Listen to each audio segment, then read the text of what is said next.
अपना मकान नहीं था, किराए के पर थे, तब ये कहा था अपना बन जाए। अपना बन गया तो फिर लगा जैसा पड़ोसी का है वैसा नहीं है। उससे भी बढ़िया बन गया तो लगता है छोटे कस्बे में है, किसी बड़े जिले में शहर में होता तो ज़्यादा ठीक होता। ये 84 का चक्कर, 84 का चक्कर बड़ा खतरनाक है। सुनिए 1 मिनट 84 का चक्कर। एक बार क्या हुआ, एक भीख मांगने वाले पति और पत्नी दोनों एक बहुत बड़े सेठ के यहाँ पहुंचे। कहा सेठ जी हमारे पास रहने को जगह नहीं है, कुछ समय हम आपके यहाँ काट लेंगे, आपके इस बरामदे में पड़े रहेंगे, हमें जगह दे दो। घरवाली ने, सेठानी ने सेठ जी को कहा ठीक तो है, मुझे रात को 11 बजे दरवाज़ा खोलना पड़ता है, ये कम से कम दरवाज़ा खोलते रहेंगे, मेरी नींद तो खराब नहीं होगी। तो उनको रख लिया। गरीब थे, सुबह निकलते थे भिक्षा मांगने के लिए, रात को लौटते थे, रहते आराम से थे। दोनों में भारी प्रेम था, प्रीति भारी थी दोनों में।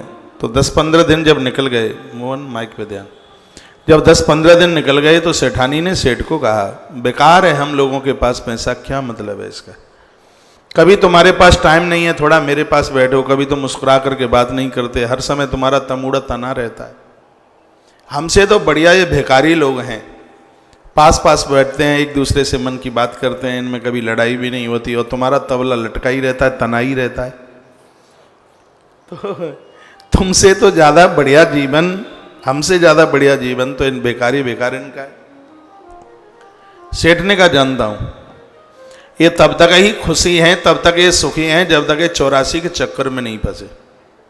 और 84 के चक्कर में फंस गए ना तो इनकी मित्रता कहाँ गई, इनका चैन कहाँ चला जाएगा ये पता भी नहीं लगेगा, इनकी शांति सुख कहाँ चले जाएंगे पता भी नहीं चलेगा। सेठानी ने कहा तो वो 84 का चक्कर क्या होता है? सेठ जी ने कहा कल बता दूंगा तो क्या होता है। ठीक है, दूसरे दिन एक एक के सिक्के सेठ जी ने 84 तैयार किए, जहां से भिखारी निकलने वाला था वहीं डाल दिए। भिखारी ने 84 सिक्के पहली बार देखे जीवन में। दौड़ता हुआ भिखारी के पास आया, कहा क्या परमात्मा ने कृपा की है, आज तो ईश्वर मेहरबान, तो हम तो हो गए पहलवान। का क्या हुआ है? अरे परमात्मा ने देख 84 रुपया ऐसे दिए हैं, आनंद आ गया। पत्नी बोली क्या आनंद आ गया, 16 और दे देता तो 100 पूरे नहीं हो जाते। उसको खुशी तो नहीं हुई, बोलते क्या आनंद आ गया, क्या क्या क्या, क्या आनंद चिल्लाते, 84 दिए, 16 और दे देता तो 100 की नोट नहीं होती पूरी। उसको 84 की प्रसन्नता नहीं थी, 16 क्यों नहीं था उसका दुख उसको ज्यादा था। तो उस भिखारी ने कहा ऐसा करते हैं कि कल थोड़ी ज़्यादा भीख मांगेंगे तो ये 100 की नोट बन जाएगी। सुबह निकल गए, घंटा भर पहले नोट 100 की बन गई। भिखारी ने कहा ये 100 है, 500 होता ना तो ये रात को आधी रात तक इनका दरवाज़ा खोलना होता है ना, ये आफत कट जाती, अपना किराए का लेके रहते। सेठ ने कहा थोड़ी और ज़्यादा भीख मांगेंगे, तो 8-9 बजे जाते थे भीख मांगने के लिए, वो अब तो 6 बजे निकल जाए।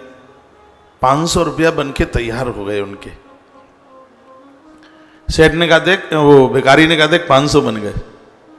बोलती है अब क्या किराए विराए पर रहना है, एक कमरिया अपनी बन जाती तो ज़्यादा बढ़िया होता, थोड़ी और ज़्यादा भीख मांग ले। अब तो सुबह निकले 3 बजे और रात को आवे 12 बजे।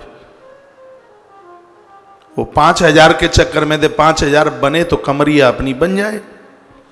एक दिन सेठानी ने कहा पहले ये मुस्कुराते भी थे, बातें भी करते थे, एक दूसरे के पास भी बैठते थे, अब तो पता ही नहीं कि कब जाते हैं, रात को कब आते हैं। सेठ जी ने कहा इनकी मुस्कुराहट चली गई, ये पास नहीं बैठ पाएंगे अब। सेठानी ने कहा क्यों? तू पूछ नहीं रही थी उस दिन 84 का चक्कर, ये ठीक से 84 के चक्कर में फंस चुके हैं। जब कोई 84 के चक्कर में फंस जाए तो फिर नींद कहाँ, फिर शांति कहाँ, फिर संतोष कहाँ, फिर लोग इंसानों के पास कहाँ बैठेंगे?